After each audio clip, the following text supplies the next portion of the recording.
સમગ્ર રાજ્યમાં આ વર્ષે 23, 24 અને 25 જૂન દરમિયાન પ્રગતિના પ્રવેશોત્સવ તરીકે પ્રવેશોત્સવનું આયોજન થયું હતું. જામનગર જિલ્લામાં પણ 23, 24 અને 25 દરમિયાન પ્રવેશોત્સવનું આયોજન થયું અને ખૂબ જ ઉમળકાભેર જિલ્લા કક્ષાના અધિકારીશ્રીઓ, રાજ્ય કક્ષાના અધિકારીશ્રી અને સાથે સાથે માનનીય આરોગ્ય મંત્રીશ્રી પણ આ પ્રવેશોત્સવમાં જામનગર ખાતે જોડાયેલા હતા. દરેક શાળામાં આંગણવાડીના વિદ્યાર્થીઓ, ધોરણ 1માં નવા પ્રવેશ પામતા વિદ્યાર્થીઓ અને એ જ રીતે માધ્યમિક શાળામાં ધોરણ 9 અને 11માં પ્રવેશ પામતા વિદ્યાર્થીઓને આવકારવામાં આવ્યા.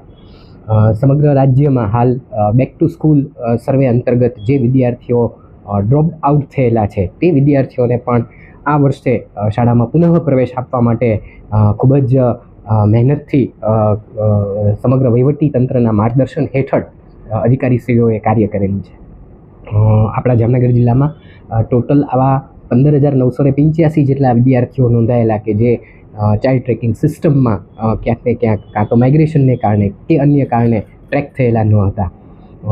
આ કુલ 15,985 વિદ્યાર્થીઓમાંથી કેટલાક વિદ્યાર્થીઓ માઇગ્રેટેડ પણ છે, એટલે કે અન્ય રાજ્યોમાં પણ ગયેલા છે. કેટલાક વિદ્યાર્થીઓએ વોકેશનલ એજ્યુકેશન પણ પસંદ કરેલું છે.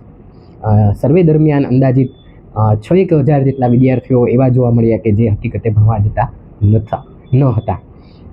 વહીવટી તંત્ર, માનનીય કલેક્ટર સાહેબ શ્રી અને માનનીય જિલ્લા વિકાસ અધિકારી શ્રી સાહેબના માર્ગદર્શન હેઠળ સમગ્ર જિલ્લાની જે વર્ગ 1 અને વર્ગ 2ની જે ટીમ જે હોય એ ટીમ દ્વારા તારીખ 18, 19 અને 20 દરમિયાન પણ દરેક શાળાઓની મુલાકાત લેવામાં આવી.